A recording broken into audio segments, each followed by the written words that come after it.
Good morning from Moody Park here in Ewing, New Jersey. It's Jack coming here with you with Ben Chadwick for the doubleheader between the Trenton Generals and the Quakertown Blazers. Both teams standing at the bottom of the league. Generals in 7th, Quakertown in 8th. And Alex LePage gets a start for the Generals today as Luke Caiucci leads off for the Blazers.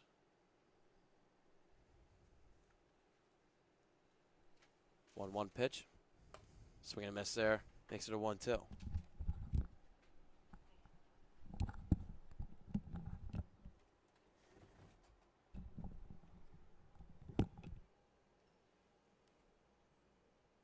Caiucci choking up on his bat for the 2-strike count and takes one right into the back.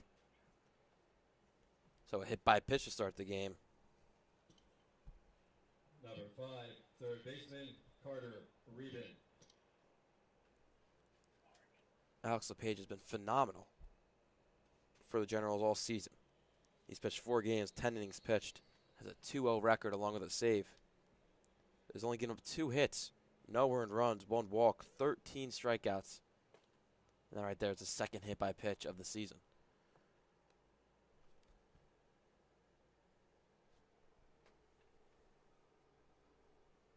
Now Carter Reben.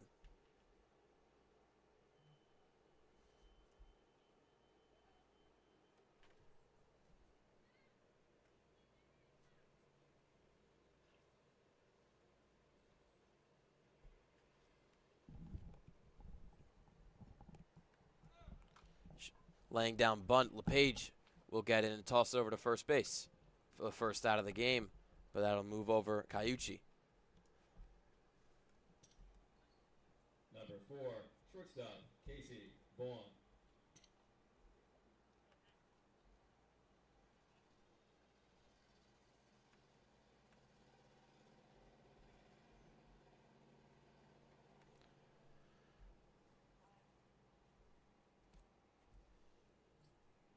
Now the senior from Westchester.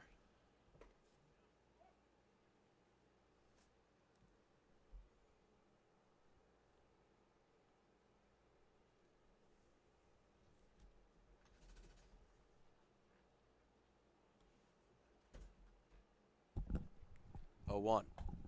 Inside. Makes it a 1-1 count.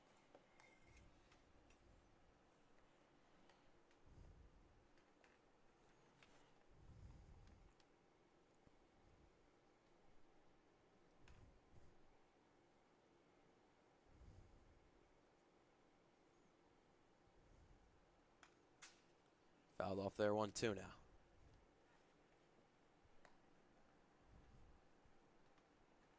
LePage, a sophomore from Immaculata University.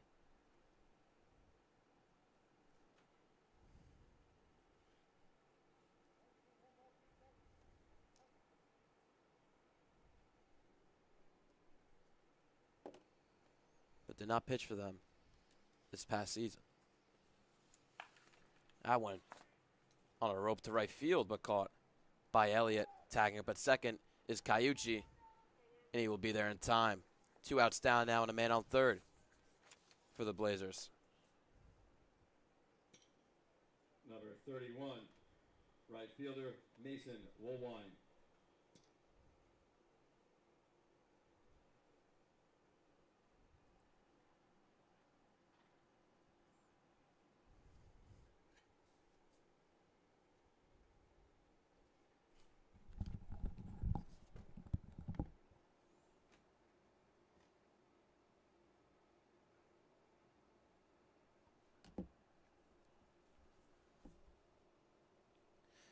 Now Woolwine. Caiucci on third base. Called strike there, 1-1.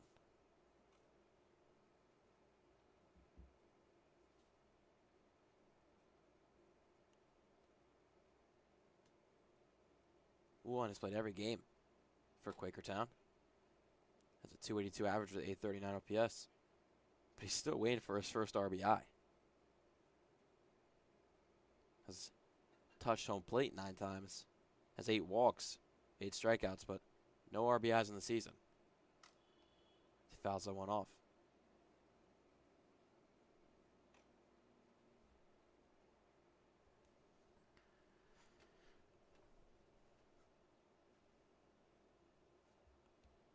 Page taking a second to readjust his belt.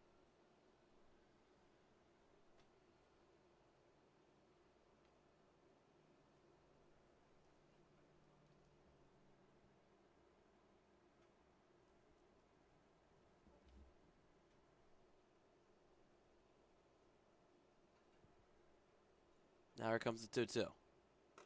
Up high, and that'll make it a full count.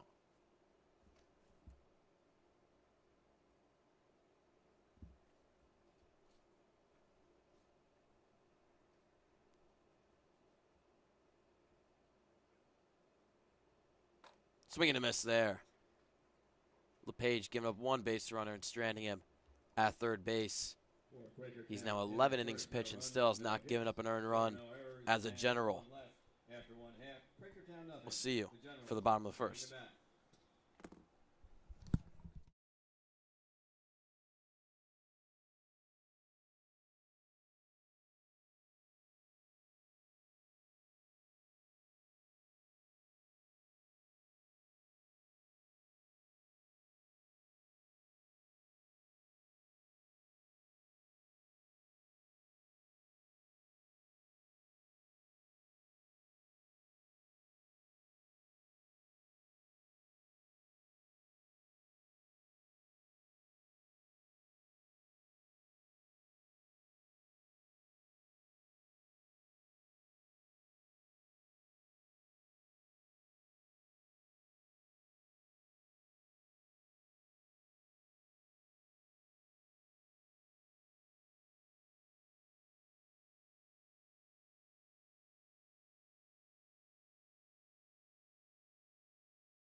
Bottom of the first.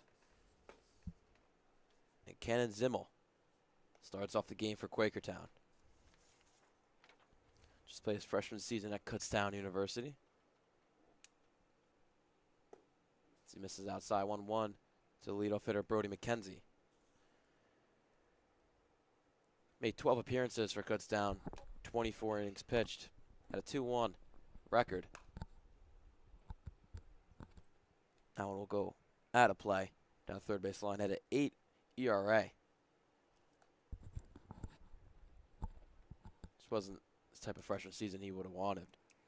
Yeah, but then again, I think it's right in the words you just said, freshman season, so it's something he could shake off. It's not like it's his junior, senior campaign where, I mean, that's really it for him. So still a few more years to work on that.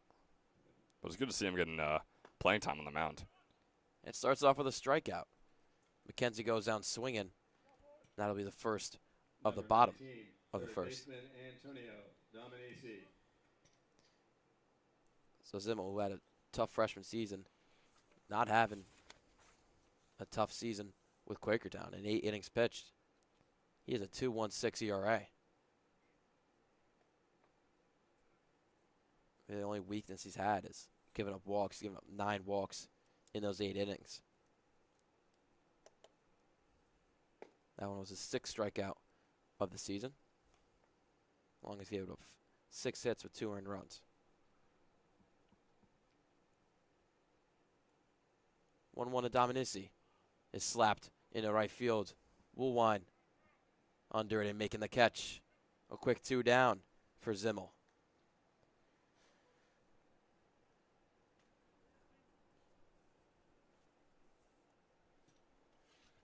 Yeah, great start for him, too. on the dish so far for Quakertown. I mean, this doubleheader right now is massive for both these teams. Both are last in their respective divisions, the North and the South, and both the bottom two teams overall here in the ECCBL. So if one of these teams is able to win both of these games here today, it would do wonders for the team confidence and for them to try and jump up the standings. Huge swing and a miss there, yeah. A sweep is what would move these teams up, but a split would basically keep it the same. Yeah, I mean, but again, both of them are under 500, so technically a split is going to do them a little bit better than it would some other teams, including some teams we'll see later today, or possibly later today, possible a thunderstorm delay or closing for our doubleheader later on today between the Kings and Southside. So Albacker gets a single and is on first base. That brings up Deacon Bound.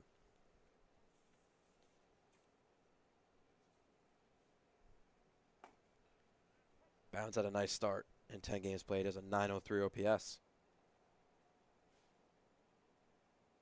with Ocho RBIs. Ocho RBIs, wow. Look at you go, Jack. Learned Spanish. You did, it seems like it. That kindergarten Spanish is really doing wonders for you in your broadcasting career later on in life, isn't it? Imagine that.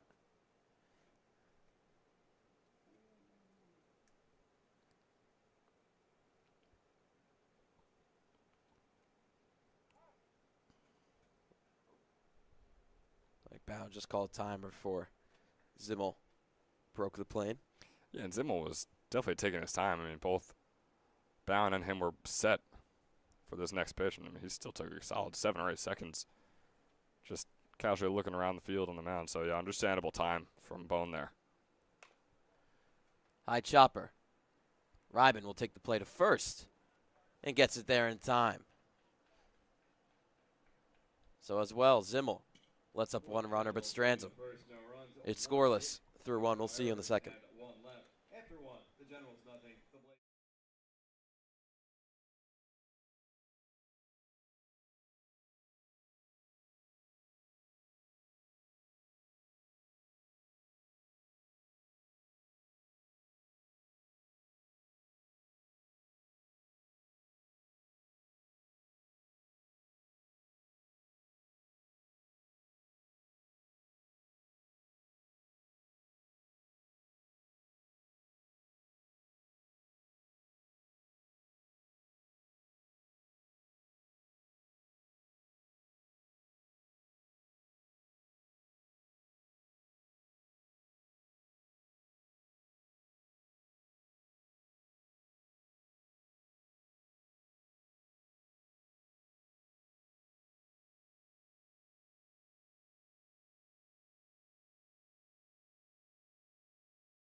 Top of the second here at Moody Park. Jack Emmer with you with Ben Chadwick for the doubleheader between Quakertown and the Generals. Had a scoreless first inning. Both pitchers giving up one runner on base. Yeah, Jack, I got to ask you, I mean, it's an interesting uniform battle we got going on here. So I would say, are you a fan of Quakertown's uniforms? They got that little pattern on their shoulder. So I'm not sure if you were into that now with the sort of modern look. Yeah, I'm into the shirt part. you know, the gray pants I'm not with. Yeah, I don't know how well those go with it. Number 12, first baseman Ben Gagman.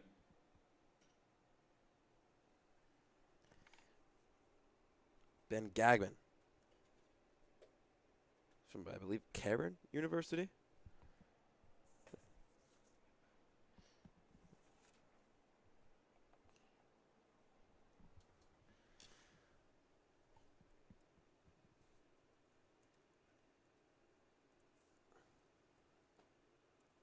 So LePage hasn't given any hits or walks, just 2 hit by pitches.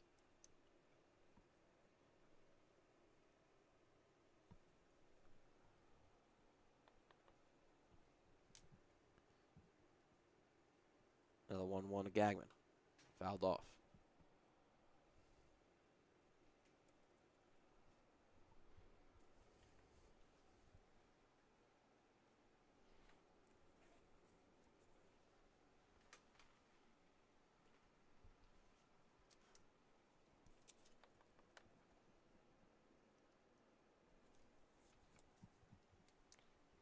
Oof. Almost hitting him again. To make it a 2-2 count. Yes, the pitches are really getting away from LePage here early on, too. So you know it's not a fact of him trying to battle through wear and tear. It's just him mentally got to control these pitches. Gagman still fighting.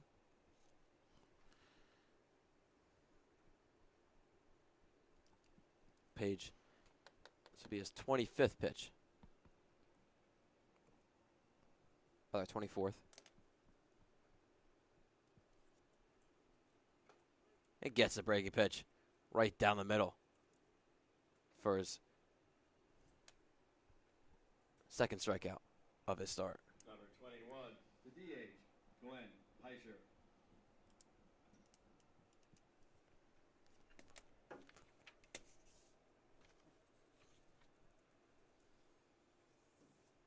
Glenn Peischer from Northampton Community College. Takes the first called strike. Yeah, it seems like LePage is almost using that getting too close to the batter to his advantage now. I mean, these guys are dodging, and then the ball cuts in and hits the strike zone. Taken off his Kovac. That one's fouled off. 0-2 count now. And boy, did Peischer have an incredible campaign this past spring with Northampton. Only played in 10 games, but had a .467 average in them. And has joined Quakertown late. His first game played. It was only 3 days ago where he went 0 for 3 against Scranton Wilkes-Barre.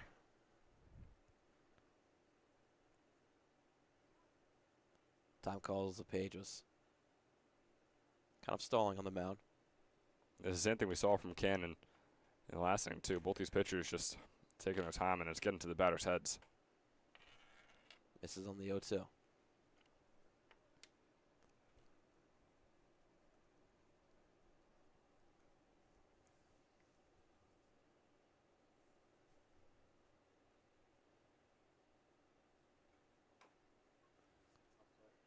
Very high chopper. Dominici Oh, sails it over, and it goes out of play. It'll be second and third now for Quakertown. and Jack, that's exactly what we always talk about. Every time we watch the Generals, they've allowed 109 runs this year. 30 of them have not even been earned. Just plays like that, it's like you don't even know what to say. Like, what are you doing, man? Like that stuff does not happen at the high levels in college, and I don't think it happens at their colleges either. It's just for some reason, man. In the summer, we don't know whether it's carelessness or whether whatever it may be. They're just out of their game because it's not in the spring anymore. But boy, something's got to change for the Generals with all these fielding errors.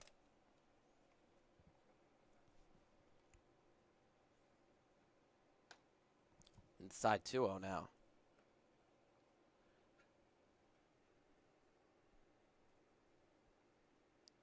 We got a real hot one here at Moody Park. It's going to get to about 95 for the start of the second game, but right now it feels like 97. It's a hot one. It's a hot one here in Ewing. So it's gonna feel like over 100 for game 2. And boy, I mean, we have air conditioning, but it is battling against the heat and humidity outside. So we're not living lavishly up here, to say the least. But we are living a whole lot better than some of those poor guys in the dugout, who are probably just waiting to play for the first time in game number 2. 3-1. Line down the right field line. And making the diving catch is Elliott. Tagging up at third was Kovac. I don't get the first run in, but what a play there by Elliott with the lefty glove. It really was. I mean, we always talk about the fielding difficulties for the Generals, and they make plays like that. It really is just a tale of two cities for them in some of these games. But boy, what a dive, and really laying out for that one.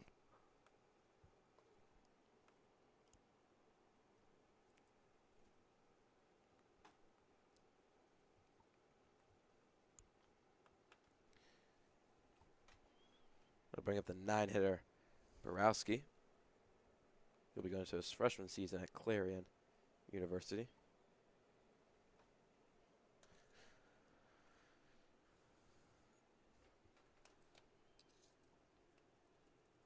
He's played 7 games so far for Quakertown. He's batting 143. Still yet to get his first RBI, but that's Peischer on third base. Just taps that one out of play. And Borowski is one of many players we've seen so far this summer in the ECCBL who is from Pennsbury High School out in Pennsylvania. And yeah, like you said, he's going to be starting off his freshman year at Clarion in just a couple months. And LePage retires Borowski, but does not give his first earned run of the season. That run was not counted toward his stat line, but for the game-wise, Quakertown is up 1-0, and we're going into the bottom of the second.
Jackson Wargo leads off the bottom of the second.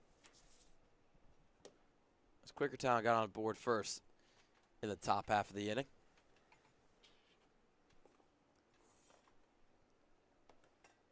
Wargo looks at the first strike.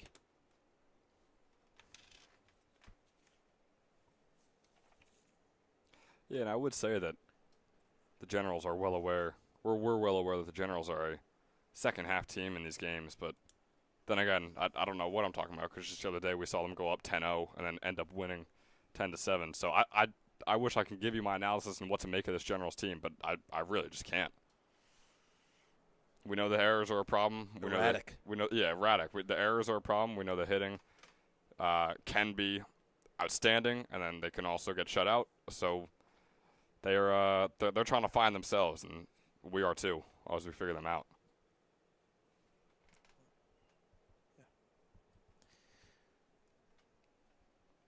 Sophomore from Longwood University. Gets one just foul. Down the first base line. Still have a 2-2 count. Boy, that would have been massive. That was at least a double right there, maybe even a triple for Wargo. Would have been a great way to try and answer back to the Blazers' one-run score in the top. He's batting 5th in the order. And Meskill behind him, then Mark Elliott, Robert Kelly, and Lance Albacker. Or no, sorry, Logan Albacker. That's his first game. There we go. I just took him out of my stat sheet this morning. So we're going to miss there. And Wargo takes a strikeout. It's his 3rd of the season. Well, we'll get all the measurables and everything we need to know about Lance's little brother. But yeah, wow. I mean, I'm so seeing L. Albacher. Yeah, I understand you just assuming it's Lance due to his brother not playing a single game so far this summer, but there he finally is. And also, I think the performance that Dimmel is putting on right now, or Zimmel, I'm sorry, is pretty impressive. It struck out one batter right there, already starting off Mezgel with a 0-2 count as well. Yeah, just gave up that one hit in the first inning to Lance Albacker. Oh, boy, that won't get confusing for us, will it? Nope. Just got to look at the number.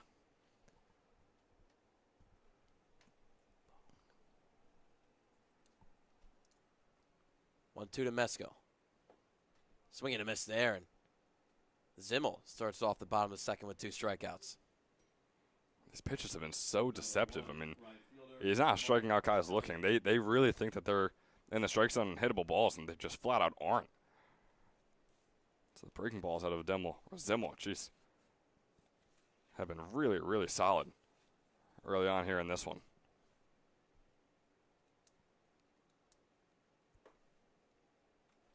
Yeah, like I said, he had a tough spring with Kutztown, but his season stats this season, he has been great. Yeah, but again, we mentioned it before. I mean, your freshman season, first time playing college ball, it's understandable. I think it's just a good thing that he was able to see a lot of pitches and innings in that freshman season. I think that's really important for these young pitchers. Elliott is down in a 1-2 count. He recently earned the Toyota Player of the Game honors on Thursday night.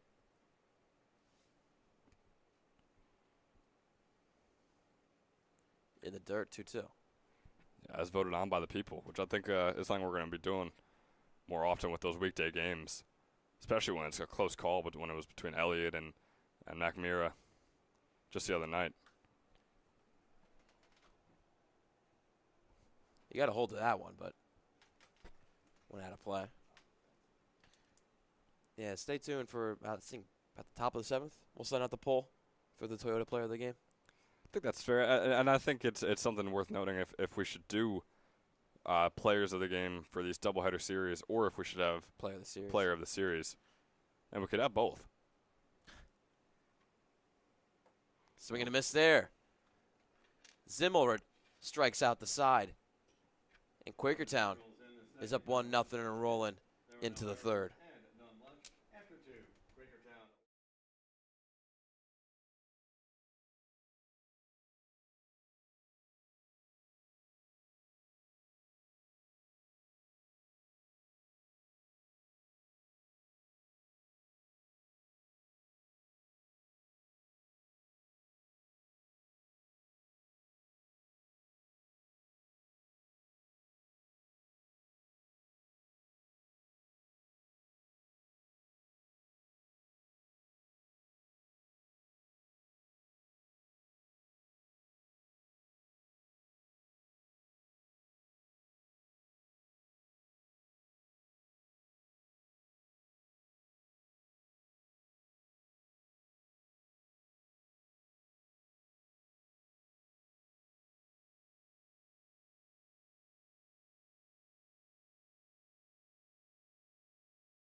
Top of the 8th now.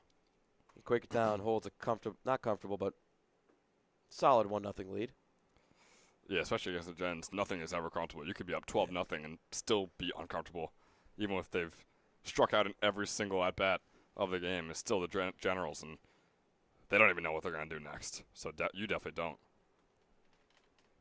It's back to the top of the order for the Blazers. Cayucci, who took a hit by a pitch in his first at bat. It's a nice like Polish swing on Caillou, the kids show. Oh, Yeah, Caillou and then Cayucci, I believe is Polish. I could just be flat out wrong Well, with that. I thought you were saying his swing was Polish, but yeah. No. Maybe we'll look into Polish swings to really see if these guys have it, but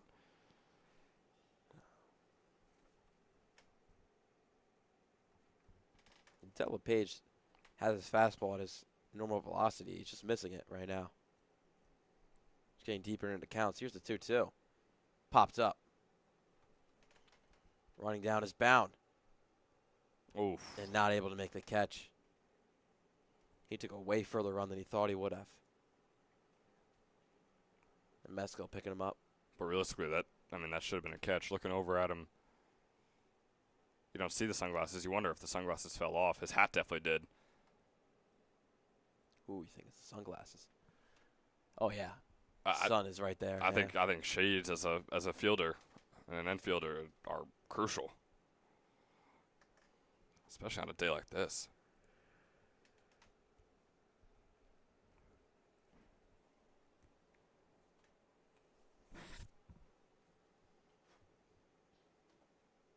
Now 3-2 to Cayucci.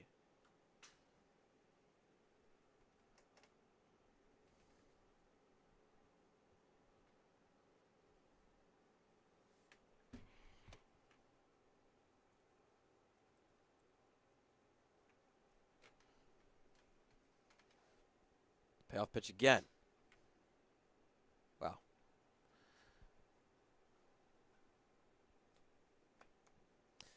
Page is getting up there in pitch count. He's up to 45.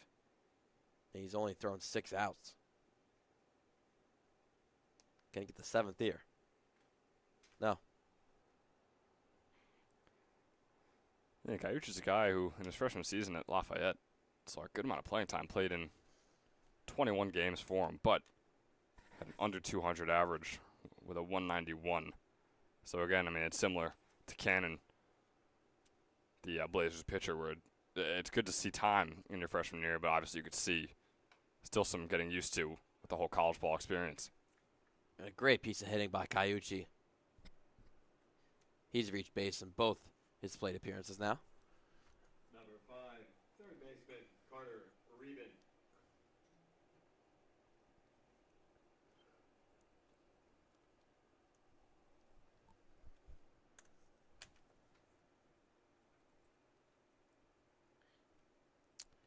That's Carter Reben.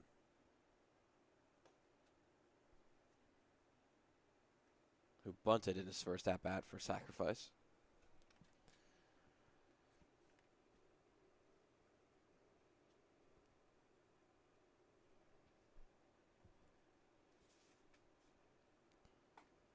One.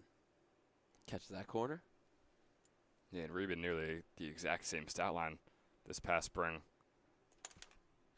He was at the University of Maryland Eastern Shore, where he played in 18 games and had a 190 average.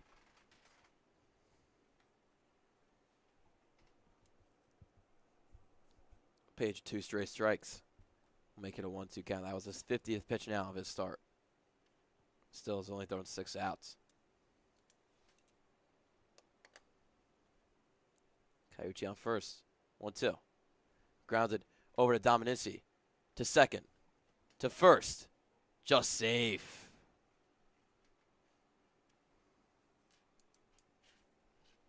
Would have been a huge one for LePage to get some momentum in the top of the third. But it's only 1 out with a man on first. Yeah, but it was good to see Dominici. It looked like he was really patient with that throw, and we know what happened before when he made the throw over to first with that error. So it was good to see him bounce back right there and still at least get the out in a timely manner as well. Vaughn swings through that one.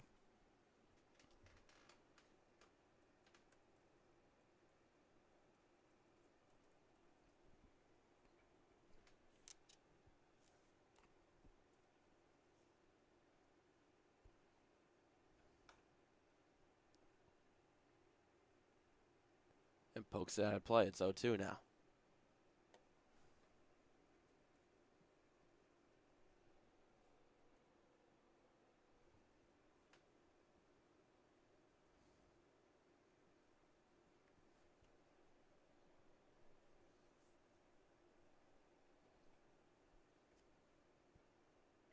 Taking off his Ryman. He had a great lead. Now, line to center field. And that'll basically be it for the third inning. Ryman couldn't get back with the line out. And the hit and run was not successful for Quakertown. They still lead 1-0. And we're going into the bottom half of the third. One hit, there were no errors, and none left.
Line up the middle. Kelly starts off the bottom of the third with some action.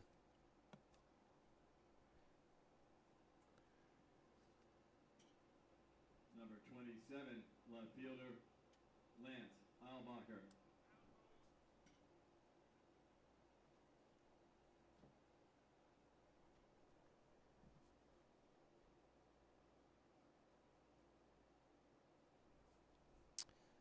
Now it's Lance Albacher. Shows bunting. Can't lay it down.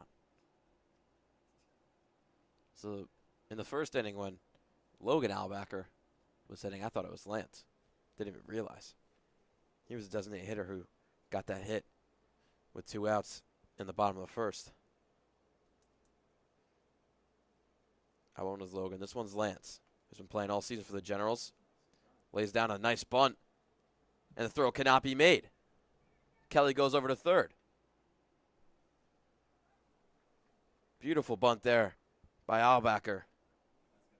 And that brings it back to the top of the order with first and third.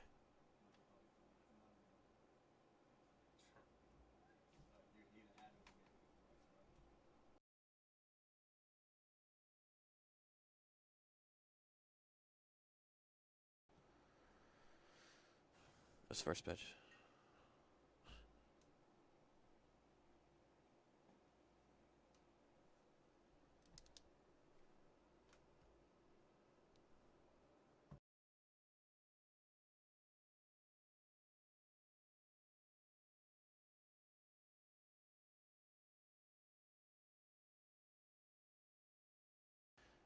Fly out to center field. Kovac under it.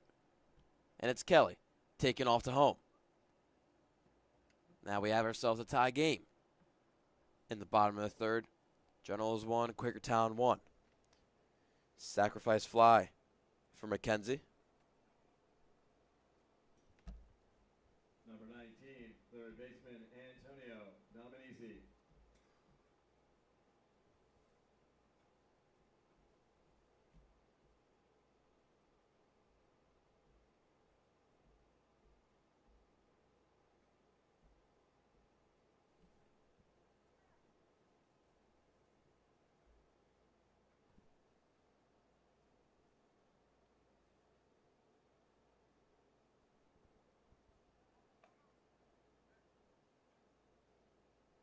Dominici was showing bunt, but pulled it back.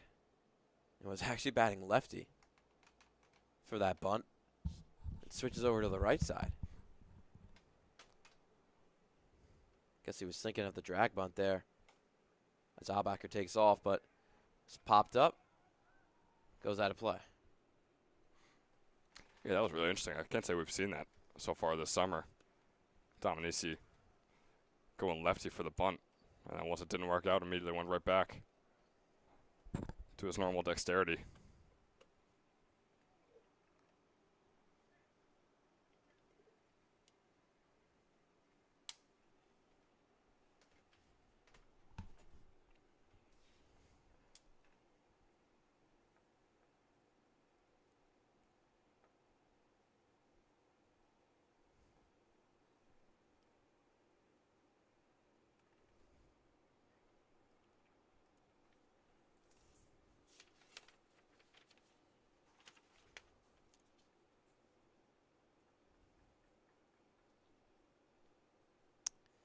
It'll be a 2-1 pitch to Dominici with Albacker on first. And he takes off, grounder up the middle. That'll stop the double play. And throw to first is made for the second out.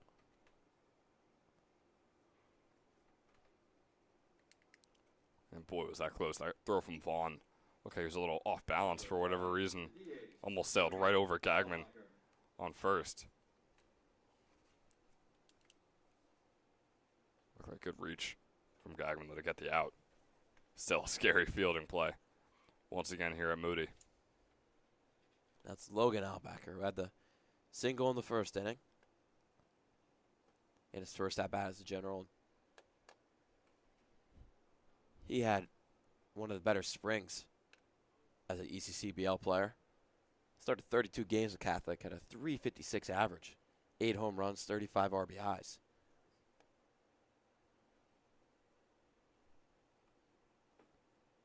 Hard swing and miss through that one. They throw it down at second base. Now Albacker goes to third, and he's way caught up. So that'll be it for the bottom of the third.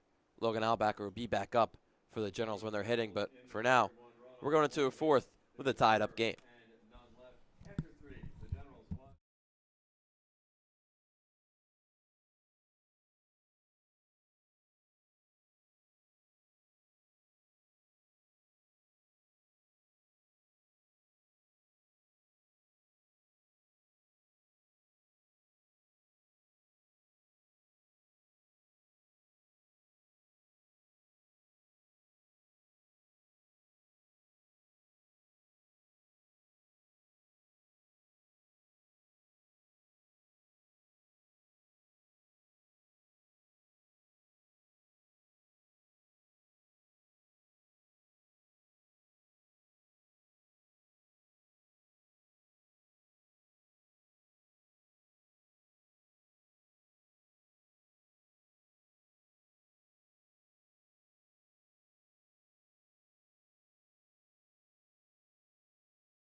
wine. Top of the fourth for the 7-inning doubleheader. Alex LePage still out there for the Generals. These doubleheaders, you definitely want your starter to go at least 4 innings, just so you can buffer those relievers. Yeah, they exactly. I completely agree with that. They need to be playing a good amount of baseball in these games because you don't have the bodies. I mean, some teams might, with their bullpen, depending on how many guys are able to make these games. But yeah, LePage, you hope that you can go a little more than just this inning. He's given 1 hit, and that 1 run was not counted towards stat line. So, long as that hasn't given up a walk, 2 hit by pitches, with 3 strikeouts. And it's Woolwine who's 0 for 1. This is the 1-2 pitch. Check swing. He did go. Drop third over to first base. He's easily there. 4th strikeout of the game for LePage. Number 14, center fielder Grayson Kovac. And both these pitchers are really looking good with the strikeouts. I mean, Cannon especially for the Blazers, and LePage is starting to get there as well. That one smoked to left field and gonna get down. Kovac. Getting there just in time, actually. Yeah, really At close second call base. over there on second base. Kind of looked like he was trotting for the first couple steps, thinking it was a homer, but I think the wind pulled it in. I think you're right. Yeah, he was doing a confident little jog around the bases until he realized that ball got down, and I think he's just lucky that it got down in play. That was Lance Albacker out there in left field. Wasn't a play he could have made, but definitely closed the distance well.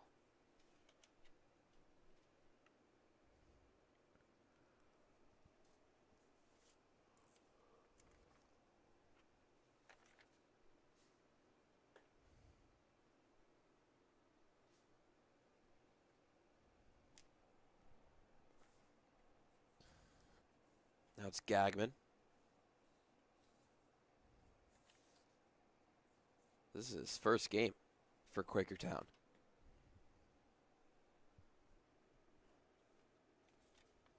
A very late addition.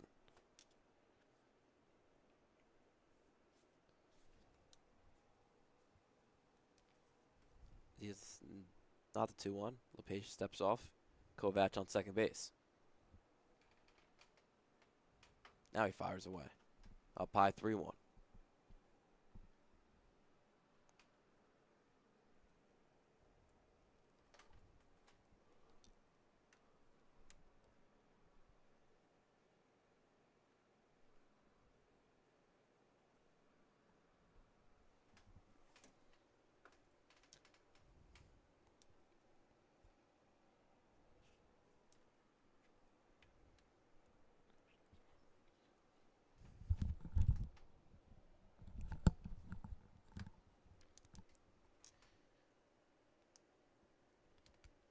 Now the full count pitch.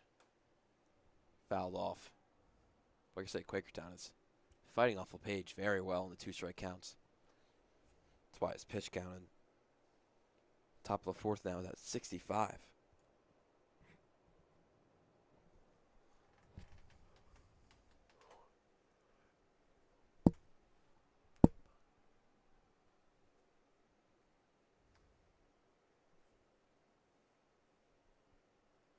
Check over at second.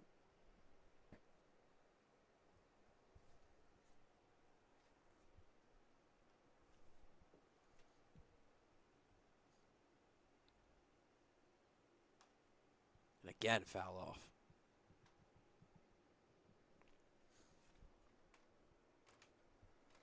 Yeah, Gagnon really fighting in this at bat. As a guy just wrapped up his sophomore season Only had 14 at-bats, but did get a hit on 7 of them. Over there for Northampton College. And inside, he finally works the walk. First and second, one out. So after this doubleheader, that'll mean the Generals have played every team in ECCBL. These two teams, of course, are from the ACBL but moved over for this first inaugural season.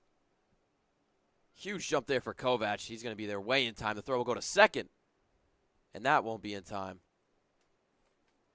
Double steal is perfected. LePage got caught sleeping. And that was beautiful. Right there from Quakertown. I mean, like you said, perfectly executed by them. Now instead of 1, you got 2 runners in scoring position. That one could get down. Rather not. It's right in the hands of Elliott. He'll send it to home. Meskill can't place down the tag. And now Quakertown takes back the lead. They're up 2-1. It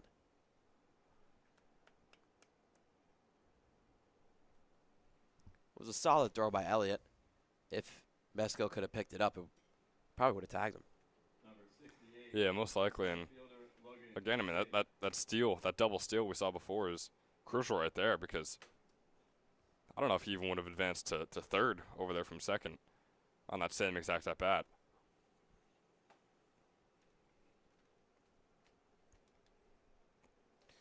That brings up Peischer. Rather not, he just had that sacrifice fly. It's Logan Sig, the left fielder. Ground up the middle on the page. Easy toss over to first. As he gives up his first earned run of the season. He's now pitched 14 innings for the Generals, and that was his first. Quakertown leads 2-1 halfway through the game.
Quakertown took back the lead in the top of the fourth.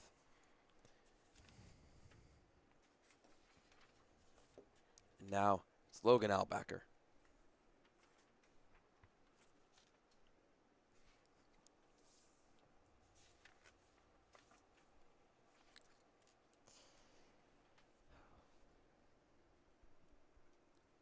Zimmel gave up his first run in the last inning.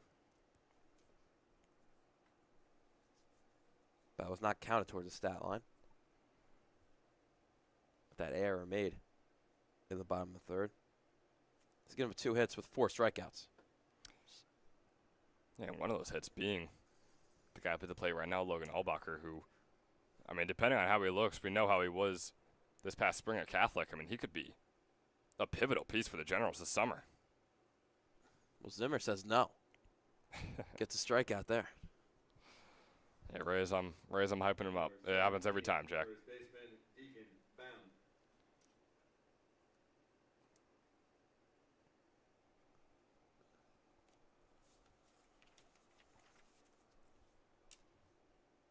Now it's Deacon Bound. It's called strike. Or rather not, ball. I guess I got bad eyes. Yeah, I think you know what I just did to Allbacher there. I kind of cursed him, so maybe we'll. Oh, that one gets past. All right, good. I was about to just start talking trash about Deacon Bound, hoping it would play in his favor, but he got it done before I could trash talk him, which is good. Did not want to have to do that. Number 8, second baseman, Jackson Wargo. Did they teach you that in color commentary school? They did, yeah. If you talk bad about the players, they'll actually play better. So, yeah, scary for Vegas and gambling for for our color commentators out there that want to do that. Got to be 21 though. Of course. Responsibly.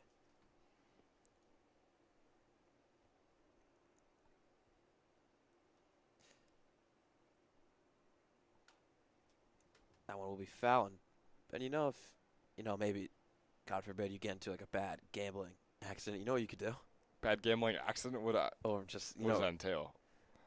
You know- If I'm Yeah. really struggling because of my crippling gambling addiction, is that what you're talking about? Yeah. I mean, what could I do? You could call DFG Financial Group. Oh wow. Yeah, it's a private wealth advisory practice of Enterprise Financial Services. It's an LLC located in Hamilton, New Jersey. The DFG Financial Group is equipped to handle all of your personal and business financial planning and services needed. So they are brought to you by our stream. And if that situation ever happens to you, you can definitely call up DFG. And also, I think it's worth mentioning that they do many other things for not just crippling gambling addicts. So that was you said that one. That was not me. So, if you are in that unfortunate situation, DFG will absolutely help you out. But for people who do not affiliate with that, I'm sure they would also be there on your side for whatever you need. Oh no! Sig Kent hauling the fly ball was right in his glove. I mean, wow. That's another error. That's what we've been talking about. I mean, they're unacceptable. And hey, one every now and then. I mean, you can't just grill these guys for it. But with us calling these games and seeing all these games at Moody Park, this is something that is just regular. Now, the amount of guys that get on base and pitchers have all these runs allowed, but like barely any of them being earned because the field just has so many errors in every single game. It seems. First pitch to Meskill. It's called strike. Ben, I know you're a fanatic with players wearing sunglasses. Does Sig out there having sunglasses on? It does not look like it. Oh. So there you go. All right.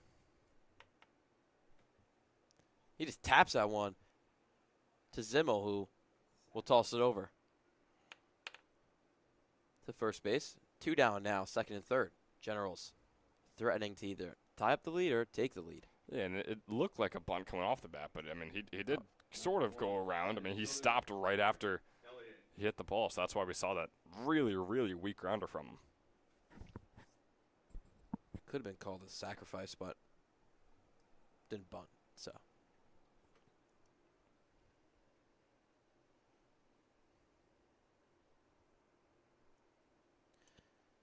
Now it's first pitch to Elliott. He's only wearing one batting glove. It's like he's out on the course Yeah. with the driver and saying that's just the And don't get me started. way. I won't. I know we can go down a rabbit hole. Actually, I don't want to think about that. 100 degrees right now? Oof. Yeah, I think golf would be a chore at the moment. But imagine playing baseball right now. Oof.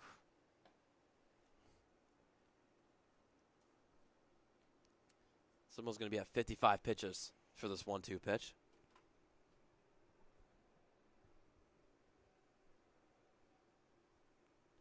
Here it comes. Inside, evens up the count.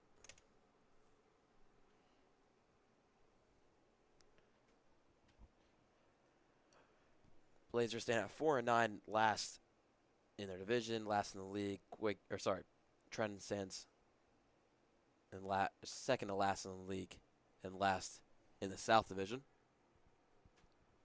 So, right now we got a really tight game. I don't want to say the bottom feeders. Is there a better word for the? I'll stay with the same kind of vibe that you just gave me right there. We'll go with the hungriest teams. Yeah. Right now. Yeah. Teams that are just starving for a win. The Generals did win their last one over Mercer, 10-7, and almost lost it, which I'm Yeah. sure Coach Coryell would have gone ballistic on his team if they gave up a 10-0 lead that they held in the bottom of the 6th inning. Gives you a sour taste in your mouth. If that ever happened.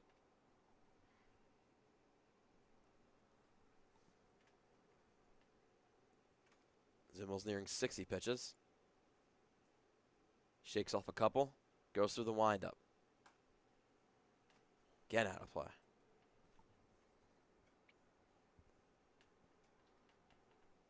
Yeah, a lot of these at-bats, we've seen guys just battling with several foul balls. And, I mean, these pitchers have been playing reasonably well, but their pitch counts are elevated just because of the fact of how many guys they've had to deal with where it's over 6 pitches. And there's another one. This game might have added 10 minutes just from foul balls. I would say that's pretty accurate so far. And Mark Elliott's telling us that it's not done yet.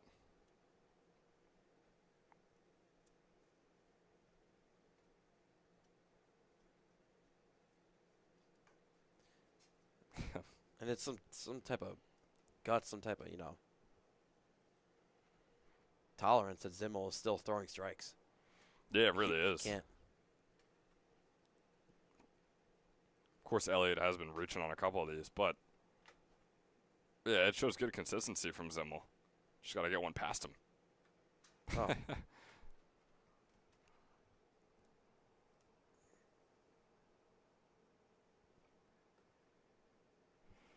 So the 11th pitch is going to be coming up here after 4 straight fouls and 6 so far in the at-bat.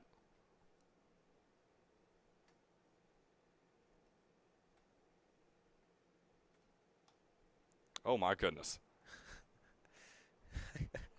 I mean. Can he do it again? I feel like I'm in one of those motivation videos. Just give me one more. Just give me one more, Mark. Can he actually get a hit? I want to see more foul balls. I want to see how long this can go. Ah, come on. Zimmer finally succumbs to the walk. And that's bases loaded, 2 outs. And might I say, what a battle from Mark Elliott right there. 12-pitch at-bat. I mean, that is just unbelievable from him. It's his 3rd walk of the season, but it's his best walk of the season. Absolutely his best walk. Put that in the highlight reel. Yeah. Blazer bullpen might start to get stretched.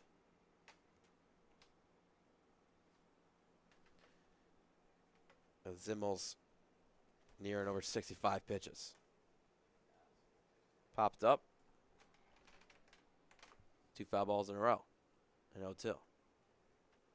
Can Kelly repeat what Elliott did?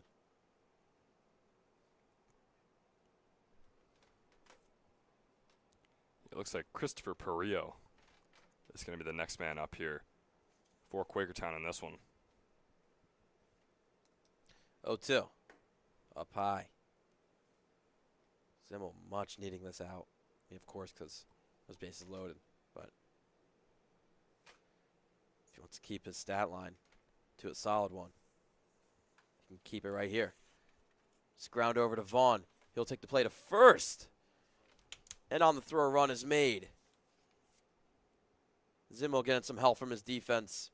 And the Blazers are looking to get out of that bottom spot in the ECCBL. They lead 2-1 after 4.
So we have our first relief pitcher of the game, and it comes in the top of the fifth. Ben Moisen comes in for Alex LePage. LePage's stat line reads off as 4 innings pitched, 2 hits, 2 runs, 1 of them earned, 1 walk, and 4 strikeouts in his 17 batters faced, along with 2 hit by pitches.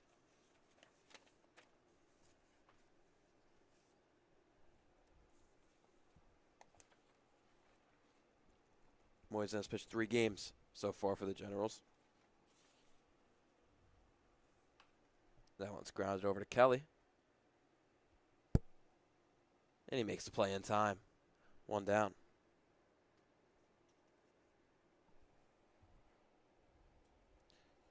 So in those 8 innings pitched, it's a 3.5 ERA. Give him 1 hit, 4 earned runs, and 11 strikeouts.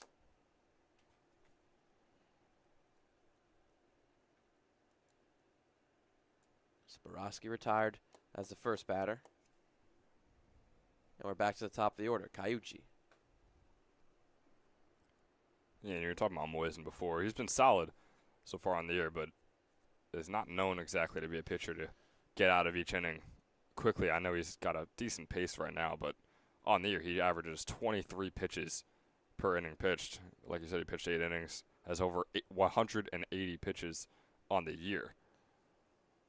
So not great in terms of him staying in games for a while, and we'll see if he can even finish off this one.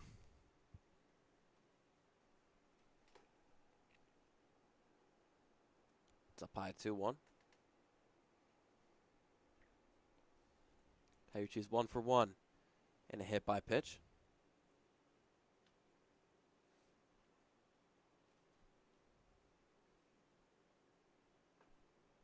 And looks at the breaking ball for a 2-2 count now.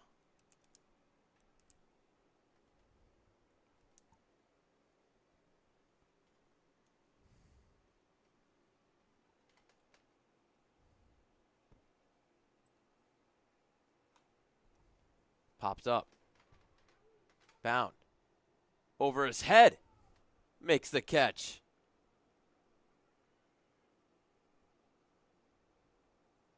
Looked like a Willie Mays catch. Of course, only at first base, but makes the second out. Still, yeah, and it's a good way to bounce back from the error he had earlier, where it should have been easy. Again, fly out foul, where he had just had to run forward and grab it. Wasn't able to make the catch there, but somehow able to make that one. A great play by him. It's really a testament to how well these players' hand-eye coordination is. Just have the ball right in the breadbasket over their body.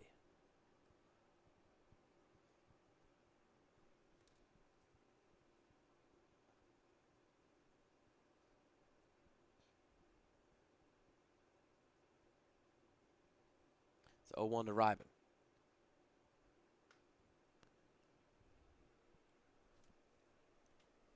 So Mescal's behind the plate for this game, which if Christian Soto's here, he probably will be for the second game. See what other changes they'll make. No Tim Wright.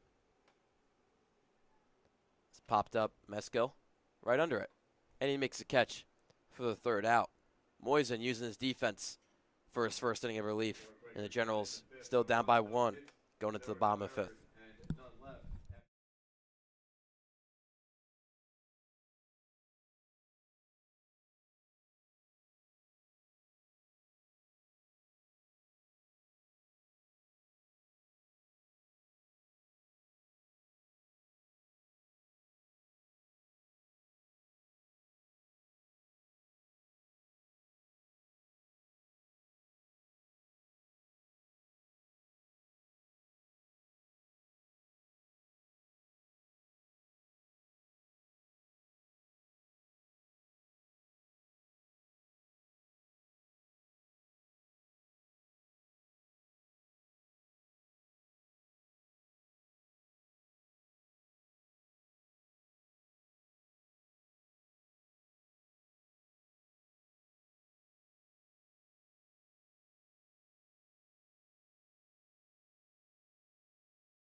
So while the Generals went to their bullpen in the 5th inning, the Blazers do not. Zimmel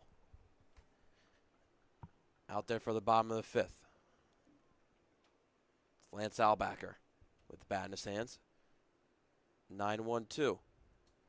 Do it for the Generals this inning as they are looking to tie up this game or take the lead going into the 6th. And Zimmel has looked real solid so far, striking out about half of his outs 4 innings into this game.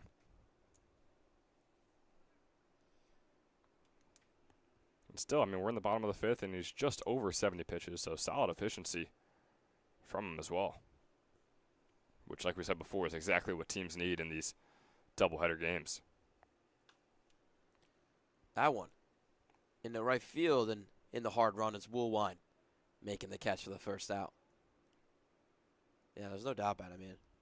If Quakertown could get 5 innings out of Zimmel, that is much needed.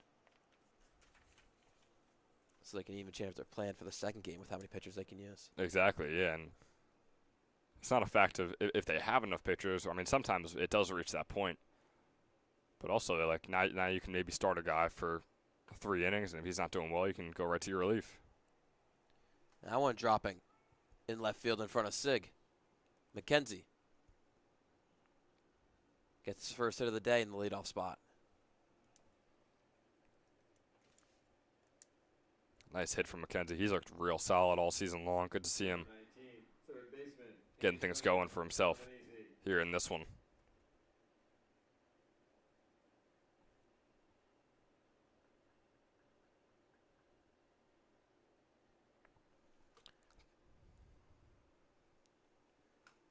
That one lined and will get down. Uh-oh, Jack.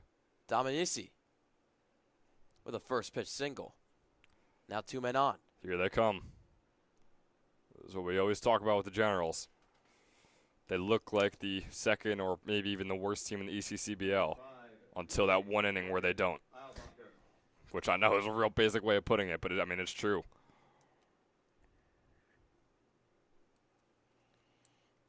So we can see momentum push their way, and kind of comes down to this at bat. If it goes to 2 outs, or does Logan keep this rally going? He's 1 for 2, had a strikeout his last at bat in a single in his first. But like you said before, a real dangerous hitter coming off a hot season at Catholic. He taps out 1. It's going to be a tough play for Cayucci, and he's able to make it. That'll advance the runners, but 2 down now for Zimmel. I was going to say, infield hard chopper grounders don't get much better than that in terms of the placement. Just barely getting over the head of Zimmel and still forcing Cayucci to have to run it down, but somehow Albacher didn't get over to first.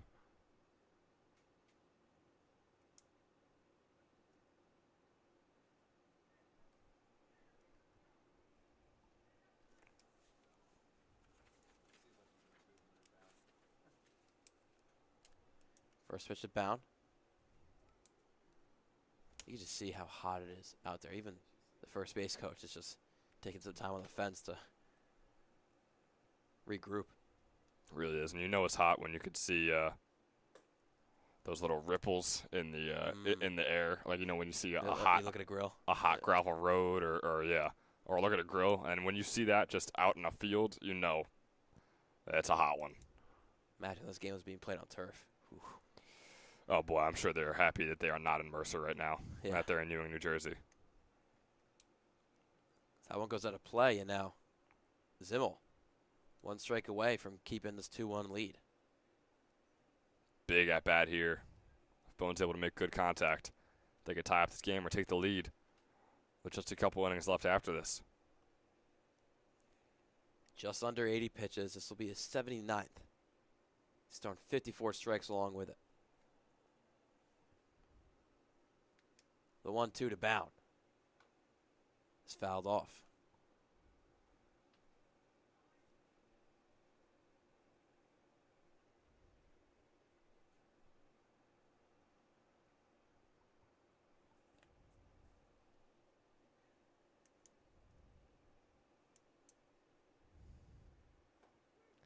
and catches the inside corner. Zimmel with his 6th strikeout of the game For the Generals in the fifth, and there has are only one given out, up two 1 run. released. There are no errors and 2 left after That should 5. be it for a The start lead as he's is 2. getting The a Generals couple of won. handshakes from the coaches and all the players picking him up. After 5 innings, he's only given up 1 run, and Quakertown leads by 1 going into the 6th.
Top of the 6th after 5 innings.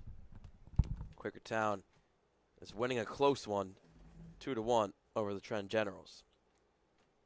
Scheduled to be a doubleheader. Also have the Kings and South Side after this, but that one is up in the air. While final word by 1 o'clock, if that doubleheader will be going on. 1-0 from Moisen. It's a beautiful one. Vaughn is 0 for 2 in this game.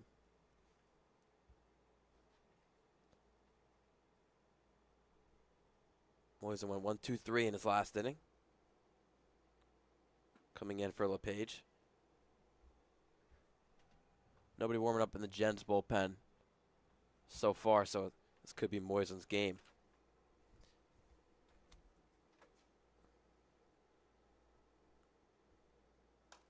Two one popped up and out of play.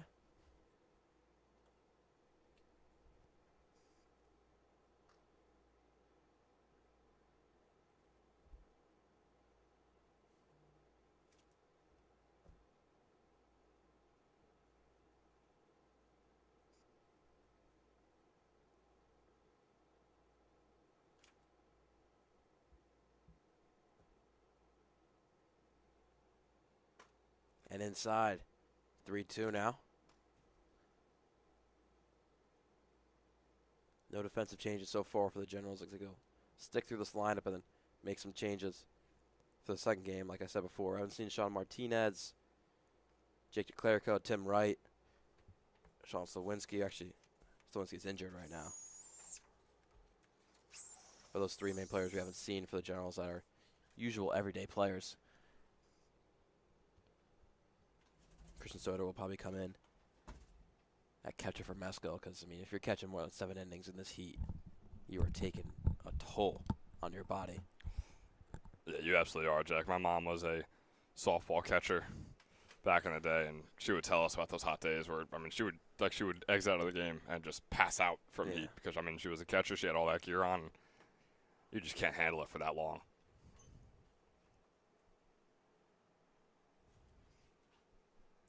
Number 31, right fielder. So Vaughn takes a leadoff walk. And now Woolwine has a man out first and no out.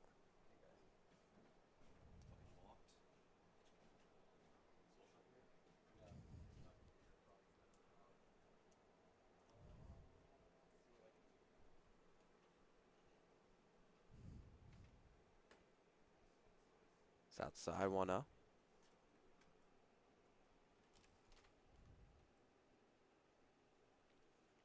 Moisa nearing 20 pitches.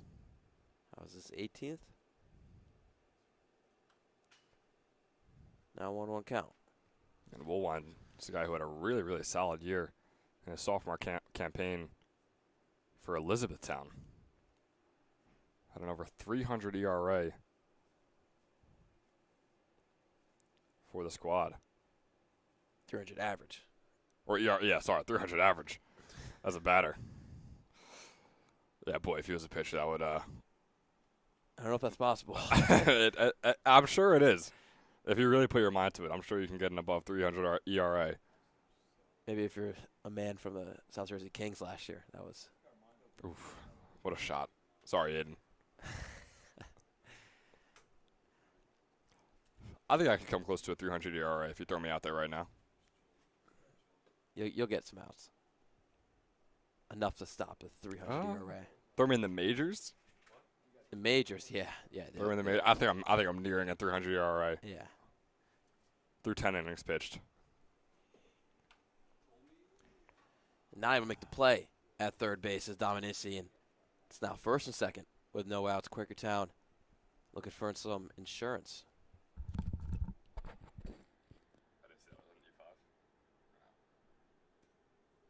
Yeah. Number 14, center fielder, Grayson Kovac.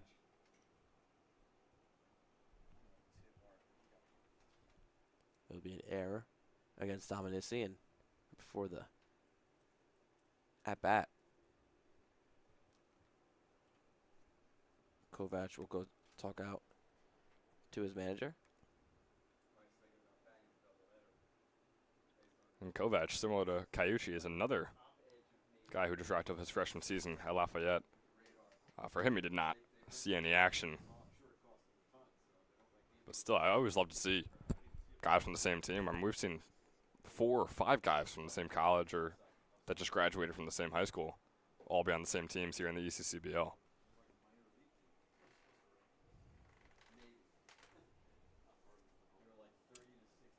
Which, I mean, Jack, I mean, it's yes, it is a team sport, but you're all playing your individual positions and don't affect each other a crazy amount. Like, how valuable do you think it is to have guys from the same college be on the same summer league team? It definitely helps chemistry. I mean, there's always that underlying factor in college sports and pro sports that you want to beat out the other guy. But, I mean, if you're not in the same position, and it's a real brotherhood in that locker room. And right now, this just strengthens it. Yeah, and they always say it's a game of momentum, too, so you got to think that having guys in the same squad, it's going to be easy to keep momentum going, and might also be easier to break some bad momentum with a team if you got some positive reinforcement from your guys in there. Advanced stats nerds say momentum's not a thing. Momentum's not, I mean, if you're just looking at numbers, sure. I don't think so. High chopper. And over the head of Dominici. Turning to home is Vaughn, but he will actually stick. Now caught up between second and third.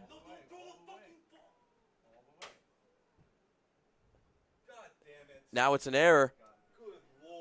And Vaughn gets home for the third run. Throw back to first is out. It'll be 1 out on the play. Woolwine goes to third. It'll be an error against, I believe, whoever threw the ball to second base. I believe it was Kelly who tossed it over, and that was just a crazy play there. There was a lot happening right there.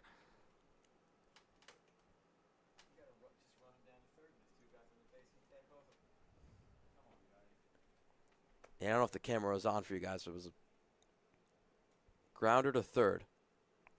Number 12. Went over Dominique's head into left field. They tossed it right back in very quick. And Vaughn, who looked like he was going home, stuck back to third base, which made Woolwine think he was going home. So he started going to third, and he was standing right in the middle of second and third base line when he got into a pickle. And then throwing it back to second base when Woolwine was trying to go back to second base. The throw to second base was an error. That got Vaughn home for the third run. And when they picked up the ball after the throw to second base, that was an error. Gammon was out at first base when he was trying to get back to first.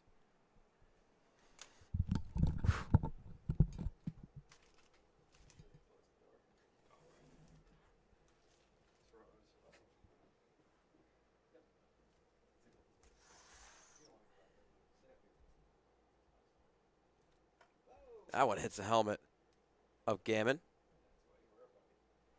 He's staring down Moisen as they're laughing it off.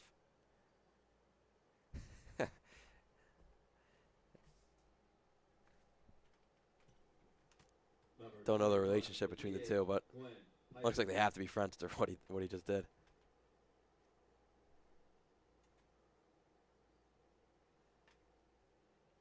So Woolwine still on third base. Gammon now on first. Peischer up the bat with one out. Outside 1-0.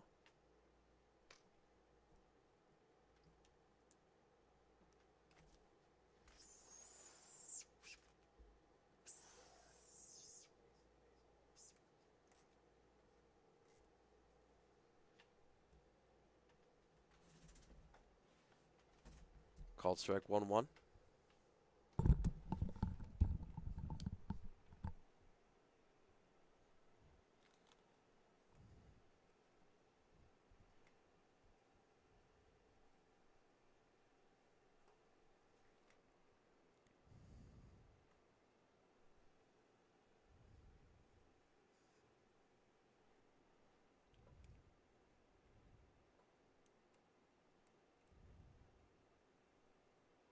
Early jump for Gammon. Pitches outside. Or they're not to called strike. Peischer was arguing about it. And he's now sit down by a looking strikeout and two outs down now for Moisen. That's big from Moisen right there. He needed that. Again, not that that run was earned for him at all, but just for the team to put an end to Quakertown's runs. Although they only have 3, the Generals, hitting-wise, have been struggling. They've been leaving guys on base, too. So you know that they're capable of doing it. They just got to close out these innings with a couple of runs.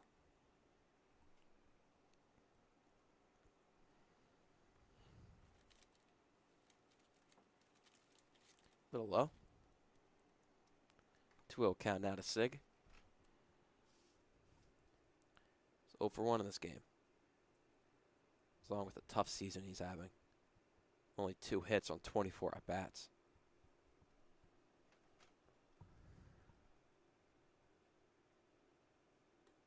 Up high over Meskill. Woolwine is easily home. Quakertown extends the lead. They're up 4-1 now.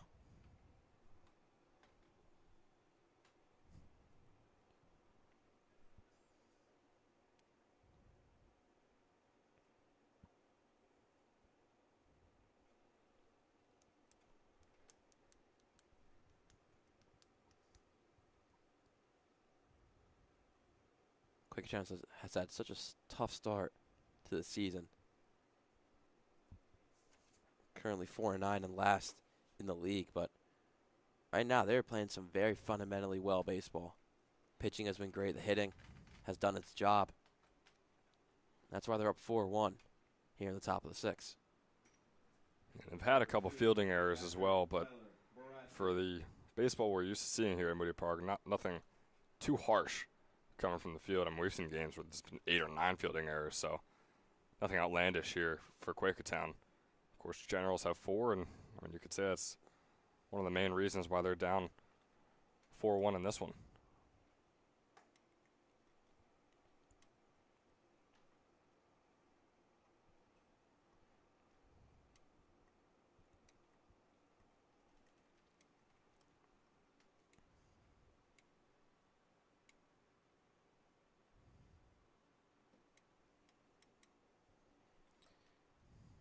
Now 2-0 count to Boraski, who hasn't had the day hitting wise. He's 0 for 2.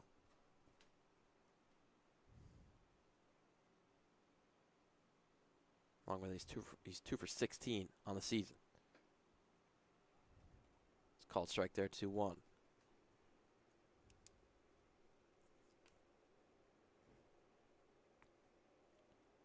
I mentioned it before, heading to Clarion University after wrapping up his senior season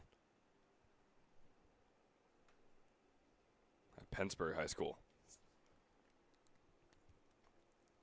Sig will move over to second base as there's no throw down there. So it's second and third, 2 outs, 2-2. Swing and a miss there, Moisen. Got out of it with a strikeout, but Quakertown adds on 2. It's been all Blazers to the first 5.5 we'll see for the bottom of the 6th.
The first relief pitcher for Quakertown after Cannon Zimmel on 5 innings, 5 hits, giving up no runs. That 1 run was not earned towards the stat line.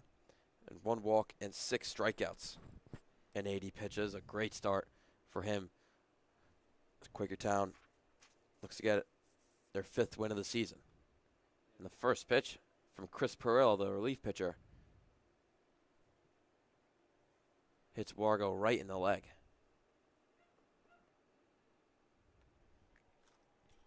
Yeah, and Perillo 45, catcher, Brady just wrapped up his Meskel. freshman season at DeSales University.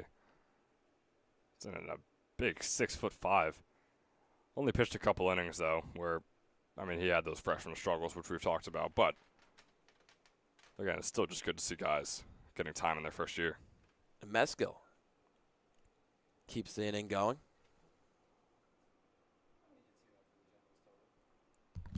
First and second. No outs. That would make it. How did Wargo get out again? Hit by pitch. So 6.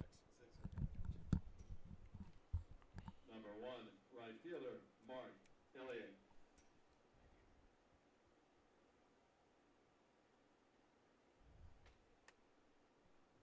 And we'll see if Mark Elliott can battle once again here.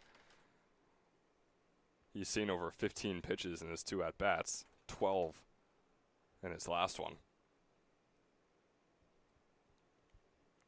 Him and Coach Coryell having a meeting before his at-bat. Could be if he wants to lay down the bunt, but I don't know if that's needed. Down by 3, you might want him swinging. He's had a solid bat all season with an 861 OPS. Yeah, he really has. We saw that RBI triple he had last game out, too. That one gets past Borowski, so How about that? yeah. There's your sacrifice bunt without the sacrifice. Or the bunt. Just advancing the runners.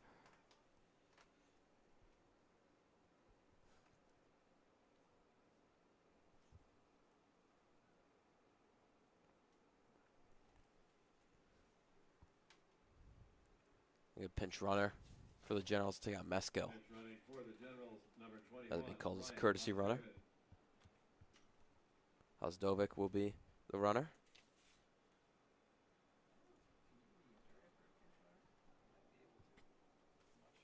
I thought it was courtesy because it's Meskel.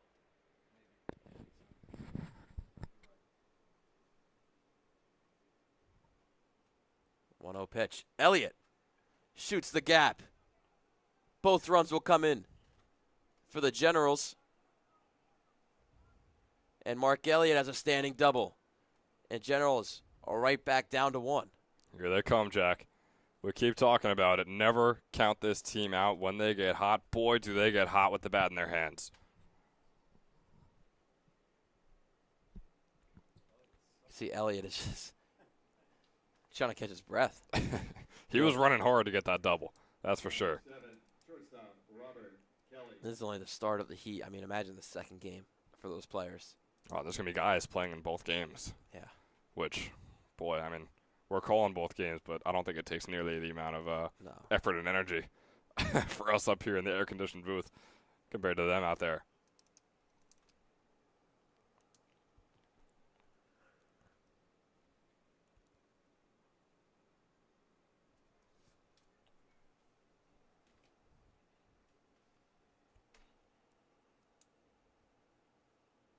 Taken off is Elliott. Throw down the third. Is past the glove of Ryben. And we have a tie game. Would you look at that? Now, Jack, how often do we see that? When a guy steals third. Oh, no, I'm being serious. When a guy steals third and you see the catcher make the throw over to third and it just sails right over the third baseman's head. I feel like that happens Good amount of way time. more often than it should so far here in the ECCBL. So, I mean, that still on third base, it's a risk, but boy, if you make it, there's a good chance you're going to be able to go all the way home.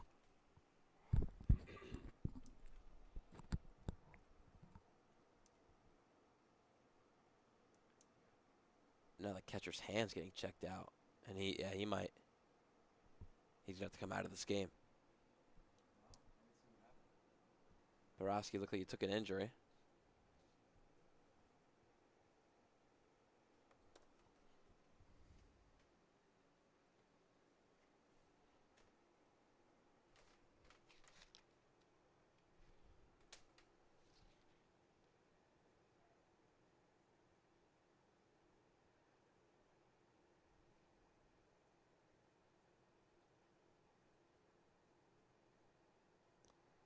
So here's the catcher that was just warming up in the bullpen with one of their reliefs or closing pitchers, and he's going to come into the game now.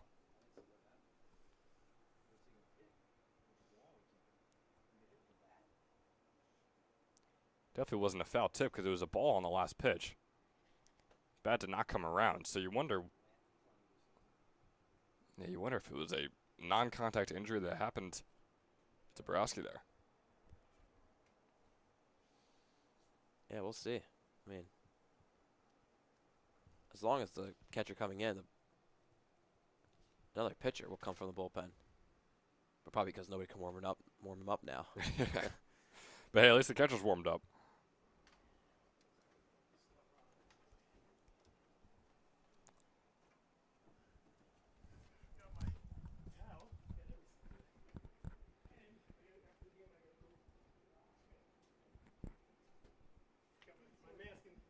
So we have a long wait here as we will remind you that this stream is brought to you by Wildflowers Inn Restaurant. It's located right on the Circle in Pennington, New Jersey, and is one of the best casual dining experiences offered in town. They offer a wide variety of food and some of the best pizza you'll ever taste. Stop by after the game tonight. Their phone number is 609-737-2392. Again, that is 609-737-2392. We got a long wait. We just had one of the umpires come all the way up here. He left his bag. He came up here to grab a towel. I mean, that's how long we've been waiting with whatever is happening. I wish we would be able to tell you. I mean, it seems like it must be some sort of injury on Borowski. I doubt the catcher's using any illegal substances that he was called out for.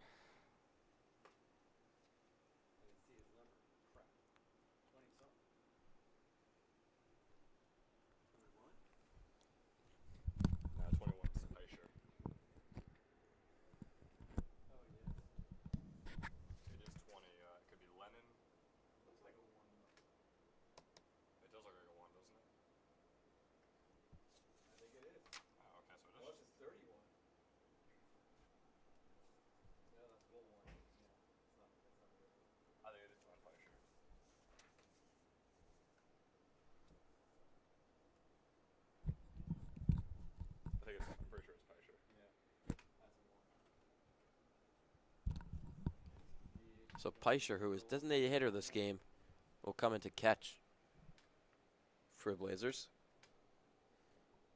Yeah, very interesting that he was the designated hitter, but was still out there warming up relief pitchers over in the bullpen. That's why we were searching through guys who obviously weren't playing in this game to find out who was now behind home plate. But yeah, it was Peischer out there, and now it's Peischer behind the plate to possibly or probably finish this game off. I'm not sure. But yeah, you still wonder what happened to. It looked like he was pointing toward his hand. It looked like it too, but It was the catching hand as well. I mean, yeah. I mean, I guess you could just hope for the best for him. So the Generals erupted for 3 runs without recording a single out here in the bottom of the 6th. Yeah, and you hope that didn't take away the nice energy they had going on in this inning. I mean, we just took a solid 6-7 minute break right there.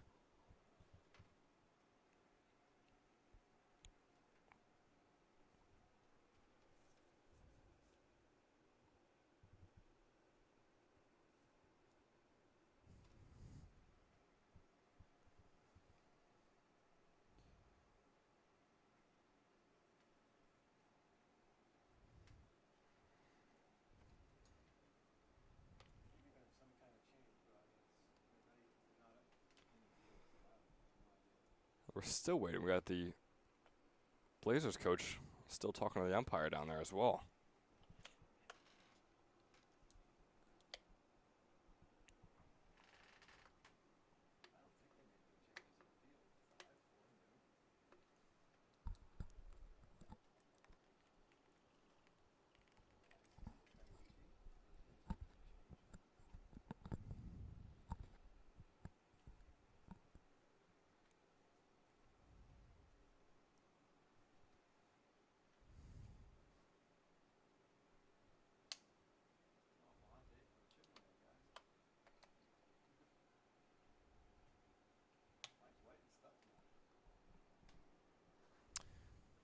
Well, I guess while we have a little longer break, we'll remind you that this stream is brought to you by Northfield Bank, Oh, two in the same break. Wow. full-service community bank with locations in New York and New Jersey.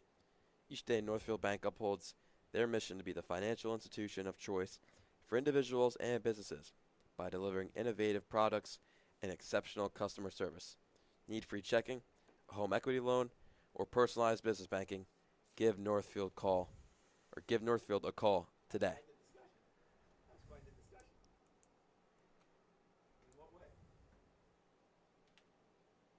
So we're still figuring things out here.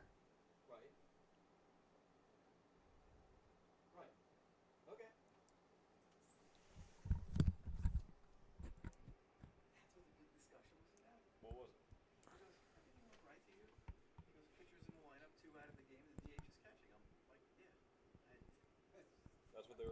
Oh, wow.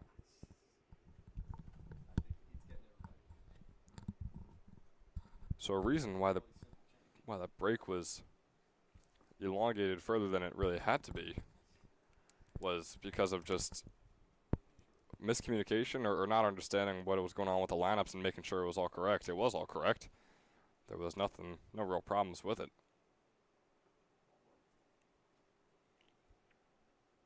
And a walk given up by Perillo. He's now at 8 pitches. And he gave up 2 hits,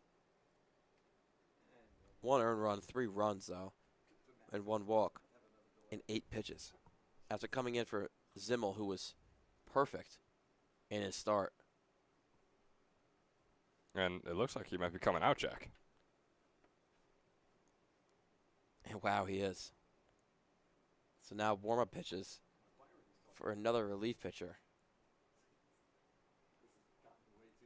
And Perillo, I mean, you can look at him. He's coming off smiling and pretty jolly on his way off. You wonder what that sort of conversation was. Maybe just to get out of the heat, get back into the dugout. I wonder why he is so joyful coming out of the game before even getting a single out in his appearance.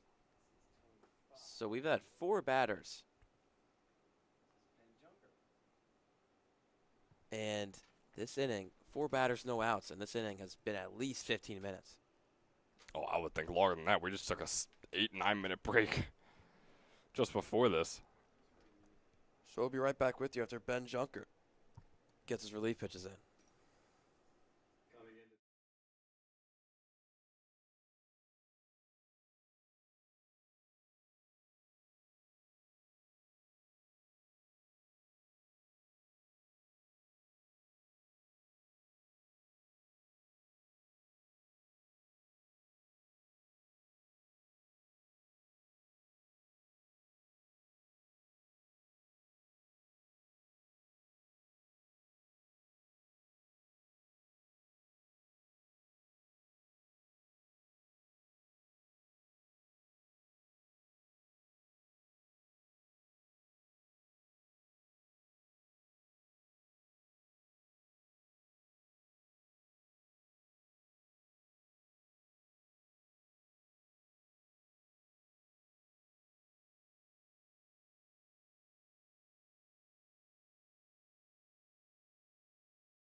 So Ben Junker is the relief pitcher. Yeah, I mean, just wrapped up his freshman season at East Stroudsburg, where he just pitched a little over 2 innings.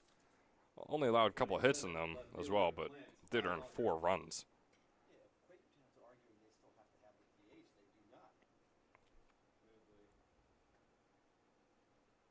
So it'd be fun to see what he's able to do in what has been a very long and very weird bottom of the 6th inning.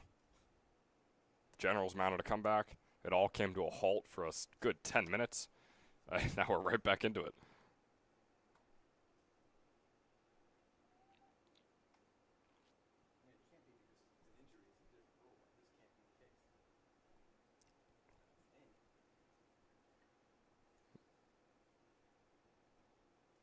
Jack, a good 15, 20 minutes into this half inning, and like you said, we still have not seen a single out. Nope. So far. It's the bottom of the order for the Generals, Lance Albacker.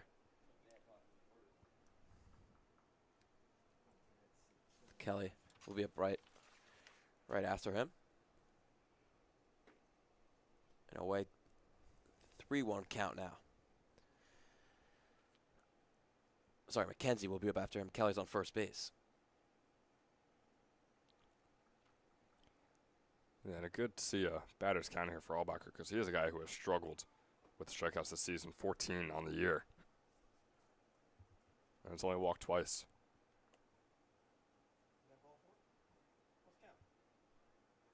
Thought it was a 3-1 now. Huh. Now it's a 3-1 count for Lance Albacher. Kelly moved over to second base. Still no outs. Now time. Jeez, Boy, just keep it going. I feel like I'm watching Mark Elliott's at bat, but just for an entire half inning.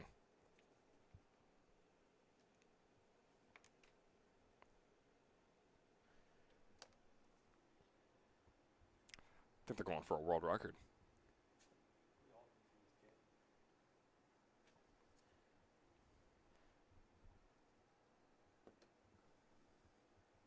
Three one, and check swing and of a full count now. That's what I was just talking about. I mean, that was nearly in the dirt. He's still swinging at that. He has been way too swing happy this summer. He's got to try and reel it in. Like I said, 2 walks compared to his 14 strikeouts. And there's another one. But that was tough, Jack. Wait, that was a called strike. That was a called strike right there. No comment. Oh, I'll It's an comment. out. I'll comment. That was way outside. How about that? Lance Albacher, give him a break. Jeez. I mean, he's already having a tough season with the strikeouts. And he just, the umpire said, nah, I'll give you a couple more. Lance actually leads the team in strikeouts with 14. Yeah, it's a hefty amount. And I think he has the least amount of walks per at-bat, easily. He's played double-digit games, only walked twice in all those games. And it's not like it's because he's hitting the ball incredibly well. I mean, he's batting a .243, which could be a lot worse, but Junker has a lifeline. He has 1 out. With a man on second grounded over to Vaughn. And he can't make the throw. Safe is McKenzie. It'll be an error against Vaughn. You can see he's just, I mean, this is just tough conditions to play in. Jack, I understand that, but make the throw. You wonder what else to say. I mean, that's the 3rd time he skied it over Gagnon's head, and twice Gagnon was able to somehow make the catch. That time he wasn't able to, and you can't fault him. You got to fault Vaughn.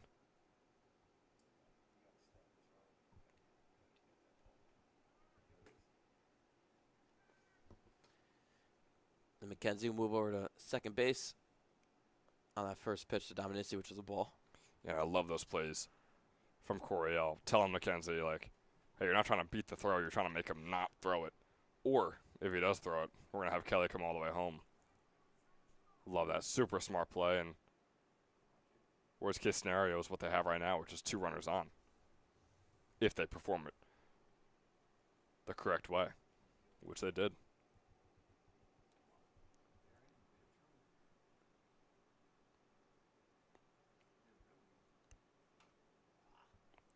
Fouled off.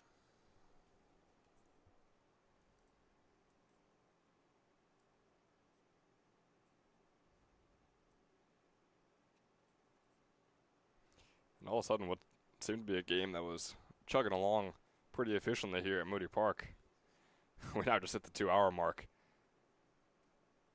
here in the bottom of the 6th.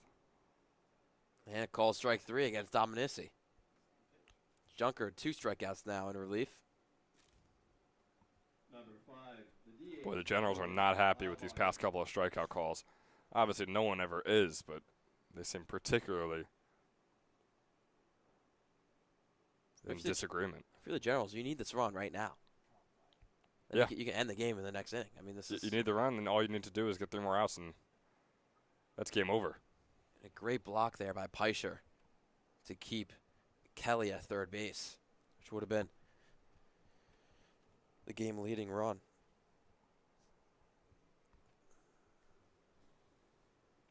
Game that was moving at pretty good pace. We're 5 innings in, and it was only hour 20. But this inning has just decimated the pace of play.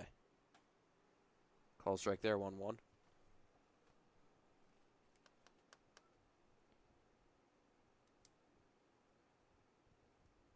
Halbacker going to need some magic in his bat. He's 1 for 3. His first game as a general. Can he put them ahead? It's a grounder but foul. And he falls. Oh no. Oh, he's okay. Where is he? He's on behind the umpire there. He fell on his way down. Looks like he's shaking out, but looks like he's gonna be all right. He's got a nice head of hair. It was good. Yeah, you saw that too when he took his helmet off real quick just to readjust.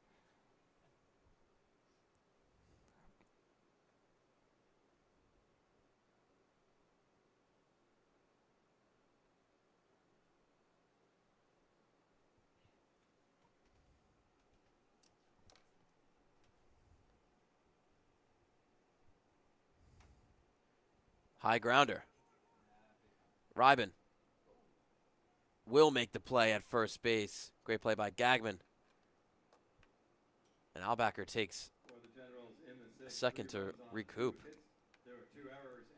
As Generals add on 3 runs in an eventful bottom of the 6th, we're tied up going into the last inning.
After 6 even innings.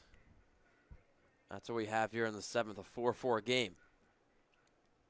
It's only scheduled to go 7 innings. Could go further if this is still tied up after 7 innings. Doubleheader here at Moody Park. Jack, I'm here with you with Ben Chadwick on Jersey Baseball Nation. That one popped up at a long run. And making the catch is Elliott. Yeah, and Jack, speaking of Elliott, we were just talking during the break about our Toyota Player of the Game for this one, and I think in the case of a tie, it's worth taking a poll to see what the people think the Player of the Game should be. Either Mark Elliott, who was 1 for 2 with that RBI double, has also walked in this game, or you could go to Cannon Zimmel. But a very, very solid outing. Through 5 innings pitched, no earned runs. Struck out 6 batters as well. So those are the 2 clear picks. Depending on which team wins, we'll give it to that respective person. But in the case of a tie, which is one we could be looking at here, we'll send out that poll, and you guys can tell us your thoughts.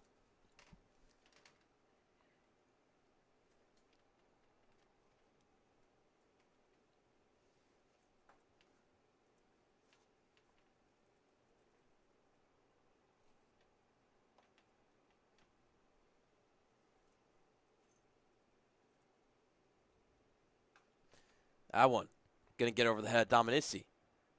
It'll be down for a single.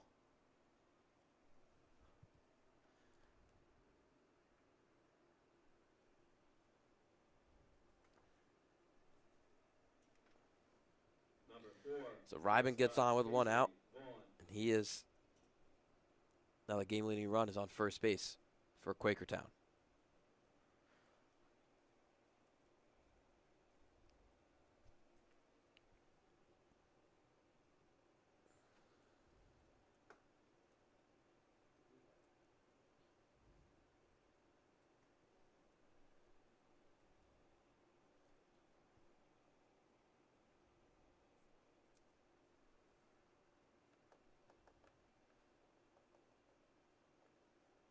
Taken off as Ryman.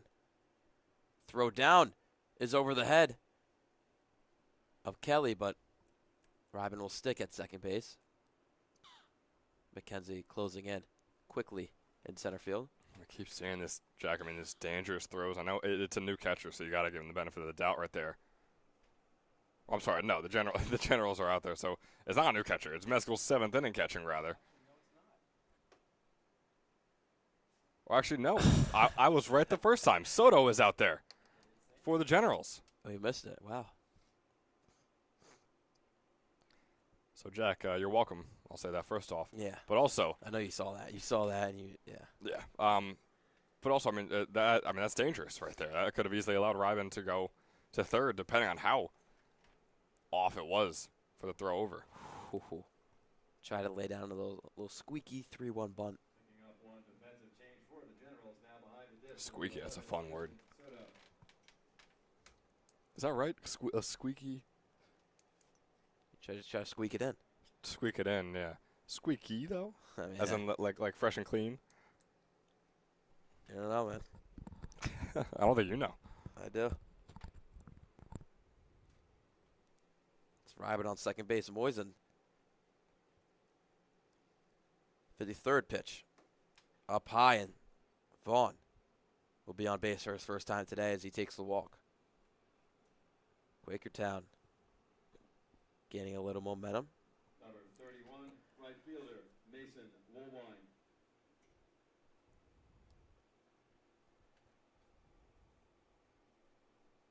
Can they get over the edge and take the lead here in the top of the 7th? It brings on a guy, Mason Woolwine, who, I mean, is over 3 today, but like I keep saying, was incredible in his sophomore season for Elizabethtown.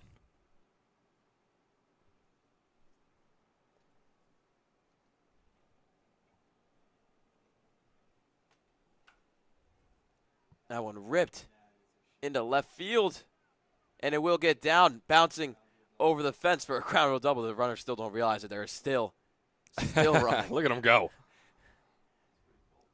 That'll take a toll on them in this heat, but Quakertown takes the lead. 5-4 now on the Woolwine ground rule double. What a smack from him right there. Struck out twice in this game. His first hit might have just been the game winner.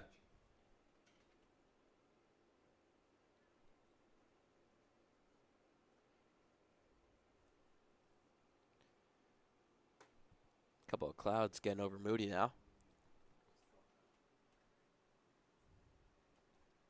Jack, possibly some storm clouds Ooh. for our later game. Ominous. Don't believe it'll affect game number 2 of this series, but is still very worrying about our second series here at Moody Park between Southside and the South Jersey Kings,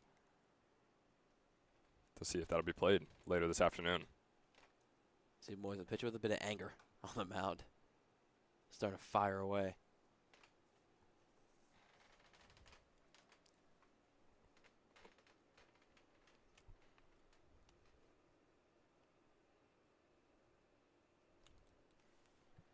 Oh, 2. Fouled off.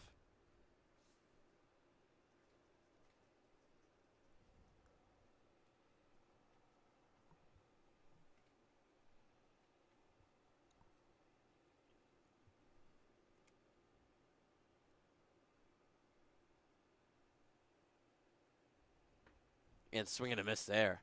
Kovac fooled by the breaking pitch. 2 down now. Number 12, first baseman Ben Gagnon. Moisen needed that. He's going to need another out here on Gagnon. You can't allow any more runs to come home because right now you're just praying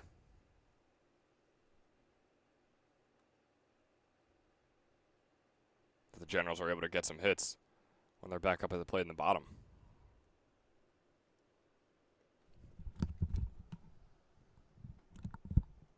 Called strike there.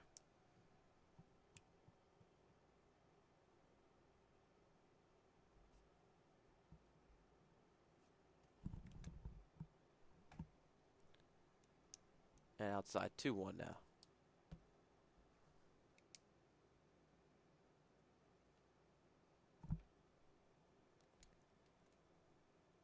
Gagman's 0 for 1 in this game. He fouls that one off.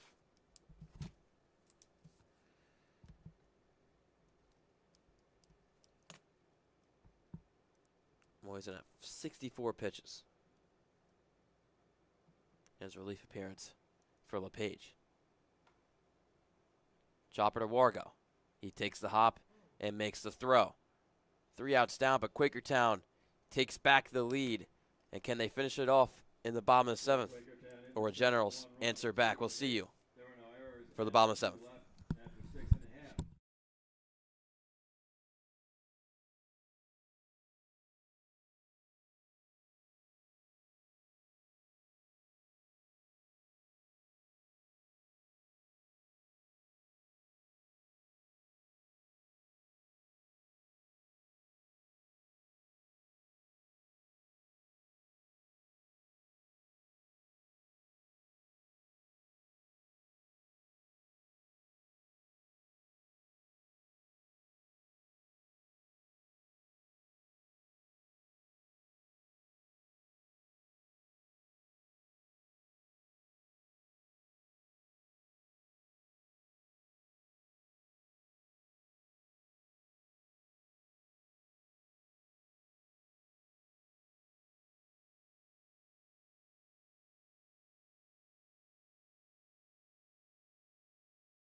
Ben Junker has the ball to make a save now, as Quakertown took the lead in the top of the 7th in this doubleheader between the Trenton Generals and Quakertown Blazers.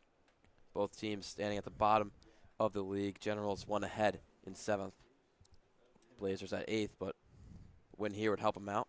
And I was going to say a big difference between the Capitals and the Generals. We got the second best team standing was in the ECCBL, and the 7th worst record in the ECCBL with the Generals. Well, if Quakertown does win this still doesn't mean they overtake the Generals. They're 4 games back. Generals are 2.5, so Blazers would need to win both to get out of that bottom spot of the league. Sneaking bound up to bat. Ben Junker. Swing and a miss there. He gets the first one to go down swinging here in the bottom of the 7th. Number 8, second baseman Jackson Wargo.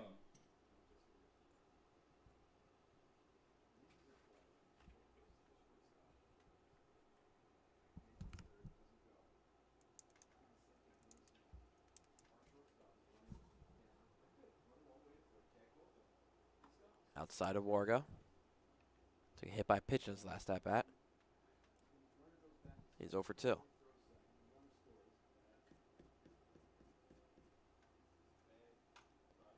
Grounded over to Gagman, and he can flip it over in time for the second out. And Blazers are 1 out away. Well, it's never not over with this Generals team. They were down 4-1 in the 6th inning and brought it all the way back to a tie game before Quakertown took back the lead. Generals, number 14, Jeremy Cheeseman.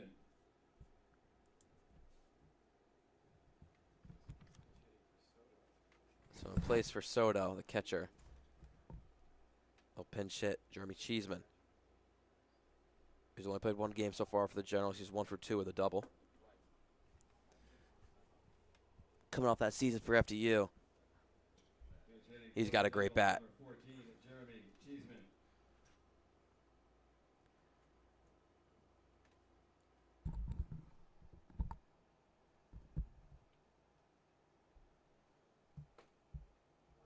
Called strike 0-1.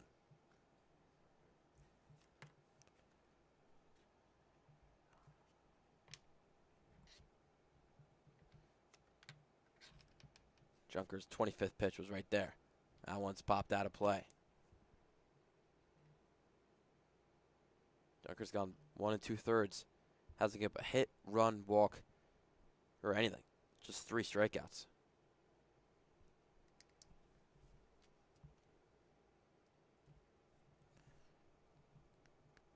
Now his 0-2 count against Cheeseman. Can he finish it off? Check swing high.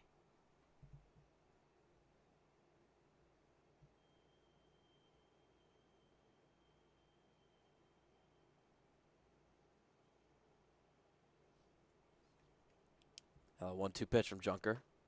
Again, misses upstairs.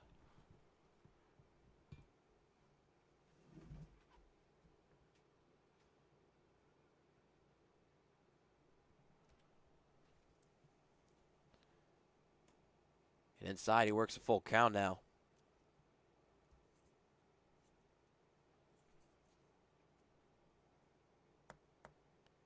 Junker hasn't allowed on a base runner yet.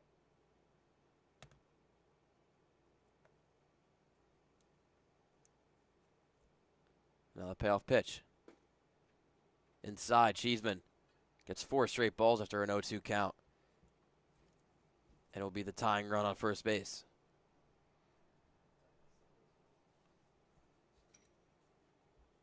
Number 1, right fielder, Mark Elliott.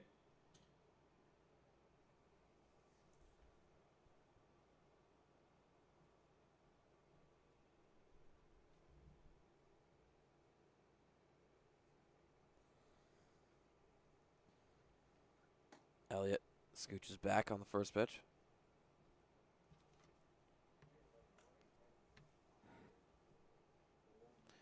There's Cheeseman on first base with 2 outs. Junker over 30 pitches now. Gave his first base runner to Cheeseman by walk. And fouled off 1-1.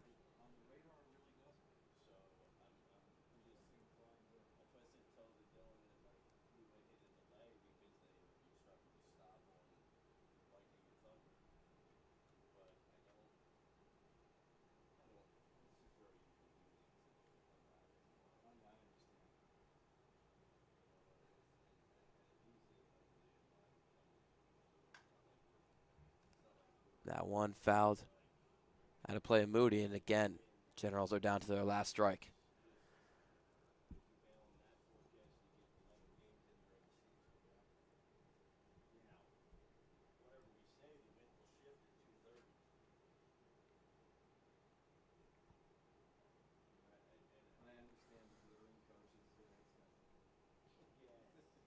Cheeseman on first, 2 outs. A 1-2 from Junker. Just misses.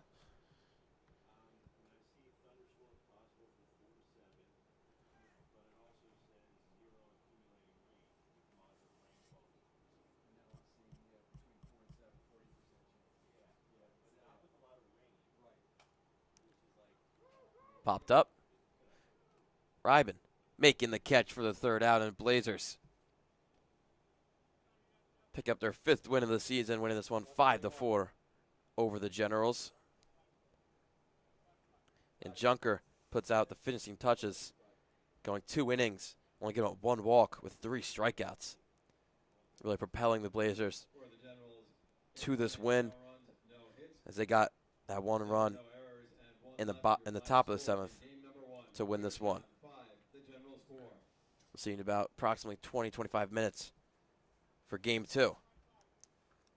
As it is still Quakertown versus Generals. They win this one 5-4, and we'll see you for Game 2.